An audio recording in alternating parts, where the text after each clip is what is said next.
The lobby of Takashi International gleamed with the kind of sterile perfection that only extreme wealth could maintain. Marble floors reflected crystal chandeliers, and floor-to-ceiling windows overlooked the city skyline. Everything spoke of power, prestige, and the unspoken hierarchy that separated those who belonged from those who merely served. Lucas Bennett pushed his cleaning cart across the lobby floor at 6 in the morning, as he had every weekday for the past 3 years. At 34, he had long ago accepted that this was his life now. No shame in honest work, he reminded himself. His 8-year-old daughter Mia needed stability, health insurance, and a father who came home every night. Janitorial work provided all three. The early morning shift suited him. Fewer people meant fewer chances for awkward interactions where his presence made executives uncomfortable. He was part of the infrastructure, noticed only when something wasn't clean enough. This morning felt different.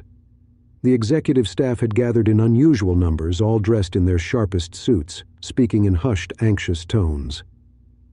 Lucas had learned enough about office politics to recognize when something important was happening. "The CEO from Japan is arriving today," one junior executive whispered to another near Lucas's cart. "Keiko Yamamoto herself. She's here to evaluate whether our division is worth keeping, or if she should shut us down entirely." "I heard she doesn't speak English," the other replied nervously. "Just sits there in silence, watching everything. Apparently she can assess an entire operation without saying a word. That's what makes her terrifying. You never know what she's thinking until she makes her decision."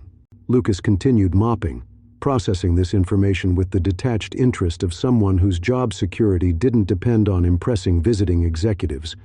Janitors were infrastructure. They stayed regardless of corporate restructuring. At 8 o'clock, the energy in the lobby shifted dramatically. Security guards positioned themselves at attention. Executives straightened their ties and checked their reflections in the polished surfaces. Then she entered.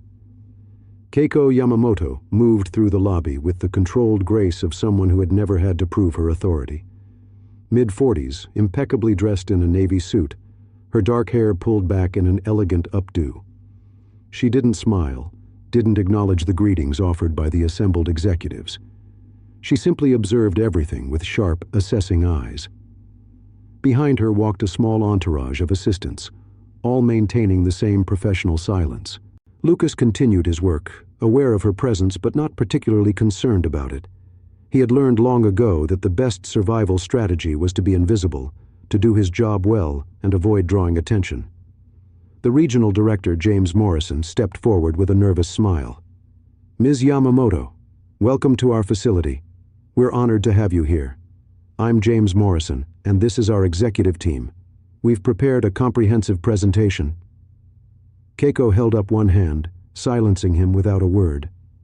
She walked slowly through the lobby, her heels clicking on the marble Lucas had just cleaned. She paused at the reception desk, ran one finger along the counter's edge, examined the windows for streaks. Then her eyes landed on Lucas. He had straightened from his mopping, instinctively stepping back to give her space. But something in her expression changed. Not quite curiosity, but awareness. She was seeing him, not through him. One of her assistants started to gesture Lucas away, the universal signal that he should make himself scarce during important executive matters. But Keiko spoke, her voice quiet but carrying clearly through the lobby. "Kore wa anata no shigoto desu ka?" "Is this your work?" The question was in Japanese, clearly not directed at the assembled executives who stood frozen, unable to understand. She was testing something, Lucas realized, seeing if anyone beyond her own team could comprehend. Every instinct told him to stay silent, to maintain his invisibility. But something about being directly addressed, about being seen for the first time in 3 years, made him respond. "Hi, Yamamoto-san," Lucas replied in fluent Japanese. "Mainichi asa rokuji ni hajimemasu." "Yes, Ms. Yamamoto." "I begin every morning at 6 o'clock. The lobby went completely silent. Executives stared at Lucas with expressions ranging from shock to confusion. James Morrison's face had gone pale. Keiko's expression didn't change, but something flickered in her eyes. Interest, perhaps, or surprise. Doko de Nihongo o benkyou shimashita ka? She asked. Where did you study Japanese? Tokyo Daigaku de, Lucas answered, his Japanese accent perfect. 10 年 前に留学しました。国際ビジネスを専門にしていました。At Tokyo University. I studied abroad 10 years ago. My major was international business. The shock on the executives' faces deepened. One of them actually took a step backward. Keiko studied Lucas for a long moment, then spoke again in Japanese. あなたはなぜここで掃除をしているのですか? 大学の学位と日本語の良好があれば、もっと良い仕事ができるはずです。Why are you here cleaning floors? With a university degree in fluent Japanese, you should be able to find better work. Lucas met her gaze steadily, responding without defensiveness. 娘がいます。8歳です。彼女の母は3年前に亡くなりました。私は毎日家に帰る必要があります。この仕事はそれを可能にします。誇りは食べないし、娘は優しい父を必要としています。I have a daughter. She's 8 years old. Her mother died 3 years ago. I need to come home every night. This job allows that. Pride doesn't feed anyone. And my daughter needs a father who's present. Something profound shifted in Keiko's expression. Not pity, but recognition. Respect. She turned to James Morrison and her assistant, speaking in English for the first time. Her accent precise, but her words weighted with authority. This man has more integrity than most executives I've met. He chose presence over prestige. That shows character. James stammered, We didn't know he spoke Japanese. He's just the janitor. Just the janitor? Keiko interrupted, her tone sharp. He has a degree from one of Japan's most prestigious universities. He speaks my language fluently, and you've had him cleaning your floors for 3 years without ever once asking about his background or capabilities. We hire custodial staff through a contractor, James said weakly. You don't usually see them as people, Keiko finished. You don't ask questions. You don't recognize potential. This is exactly the problem I came here to evaluate. She turned back to Lucas, switching to Japanese again. Anata no musume ni tsuite oshiete kudasai. Kanojo wa genki desu ka? Tell me about your daughter. Is she well? Hi, Lucas replied, his voice warming. Kanojo wa atama ga yoku, shinsetsu de, hono yomu koto ga daisuki desu.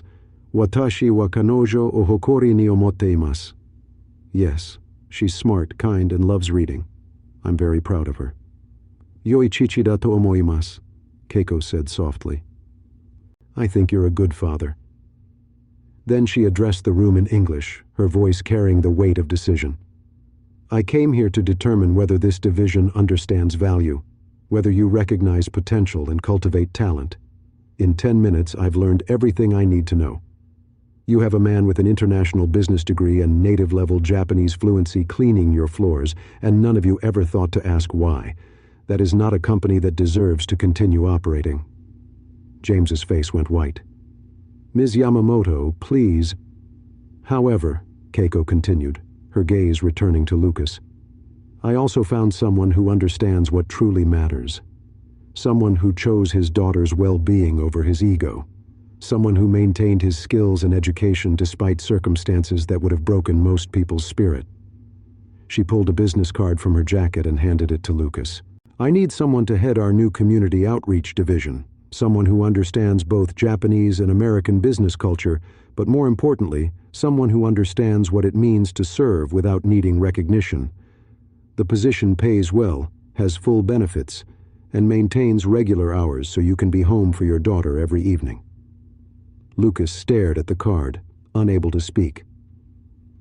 You don't have to decide now, Keiko said gently in Japanese. But please consider it. Your daughter deserves to see her father using all of his gifts, not just the ones that keep him invisible. After Keiko and her team departed for their scheduled meetings, Lucas stood in the lobby, still holding the business card, surrounded by executives who suddenly couldn't meet his eyes. James approached cautiously. Lucas, I had no idea about your background.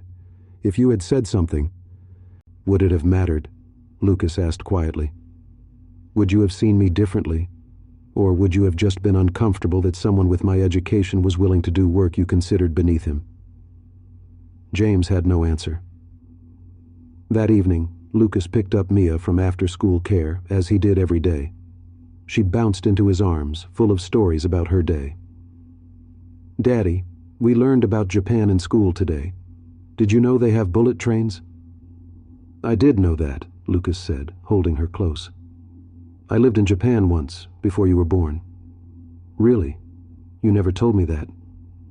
I guess I forgot it mattered, Lucas admitted. But maybe it does. Maybe it's time I remembered some things. Over dinner in their small apartment, Lucas told Mia about the day's events, about speaking Japanese to an important businesswoman, about being offered a job that would use the education he'd set aside. Are you going to take it? Mia asked, her eyes wide. I don't know yet. It would mean changes, different hours, different responsibilities.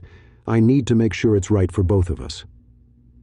Daddy, Mia said seriously, in that way children have of cutting through complexity to truth. Are you happy cleaning floors? Lucas paused. I'm happy that it lets me be with you. But are you happy doing it? He smiled sadly. No, sweetheart, not really. Then maybe you should do something that makes you happy and lets you be with me. Don't grown-ups get to have both? Out of the mouths of children, Lucas thought. The next morning, Lucas called the number on Keiko's card. They arranged a formal interview for later that week. The position was more than Lucas had imagined. Director of Community Partnerships for Takashi International's North American operations. He would work with Japanese companies establishing operations in the United States, helping them navigate cultural differences and build relationships with local communities. Your background is unique, Keiko explained during the interview. You understand both cultures deeply, but more importantly, you understand what it means to be overlooked. That empathy will be invaluable in this role. Can I ask you something? Lucas said. Of course. Why did you speak to me in Japanese that day? You must have known most people wouldn't understand. Keiko smiled slightly. I speak English perfectly well, as you've noticed, but I wanted to see if anyone in that building had bothered to learn my language, my culture. It's a test I run often. Most places fail. But you not only understood, you responded with perfect grammar and appropriate formality. That told me more about your character than any resume could. I almost didn't answer, Lucas admitted. I almost stayed silent. But you didn't. You had the courage to be seen. That's rarer than you think. Lucas took the position. The salary was triple what he'd made as a janitor. The benefits were comprehensive, and the hours allowed him to drop Mia off at school and pick her up each day. But more than that, he was using gifts he'd thought he'd lost. Speaking Japanese daily, building bridges between cultures, helping people understand each other across language and custom. 6 months later, Keiko visited the North American office again. This time, Lucas greeted her in the lobby as the Director of Community Partnerships, not the janitor. "Ogenki desu ka, Yamamoto-san?" he asked with a slight bow. "How are you, Ms. Yamamoto?" "Genki desu, Bennett-san," she replied. "Anata no musume wa do desu ka?" "I'm well, Mr. Bennett. How is your daughter?" "Kanojo wa totemo genki desu. Nihongo o benkyou shitai to iteimasu." "She's very well. She says she wants to study Japanese." Keiko's smile was genuine.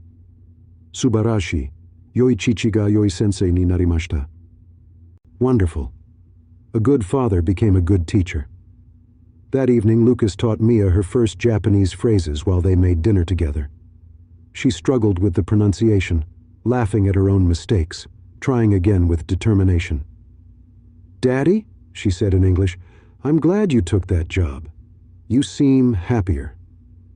"I am happier," Lucas admitted. "But you know what makes me happiest?" "What?" "Coming home to you every single night. That part never changes no matter what job I have. Even when you were a janitor. Especially then. Being a janitor taught me something important. That no work is beneath you if it's done with dignity. that taking care of people matters more than impressing them. I'm grateful for those 3 years, even if they were hard. But you don't have to be invisible anymore, Mia said. No, Lucas agreed. I don't. Thanks to a woman who asked me a question in Japanese and actually listened to the answer. Sometimes we're seen by the people we least expect. Sometimes a single moment of courage, of refusing to stay silent when addressed directly, changes everything. And sometimes the greatest gift isn't being rescued from humble work, but being recognized for who we've always been, waiting patiently for someone to ask. If this story of hidden potential and cross-cultural understanding moved you, please like, share, and subscribe for more tales of being seen when you thought you were invisible. Comment below about a time when someone recognized gifts in you that others had overlooked, or when you discovered that the people you walk past every day have extraordinary stories. Your experience might give someone else the courage to speak up when they're finally addressed.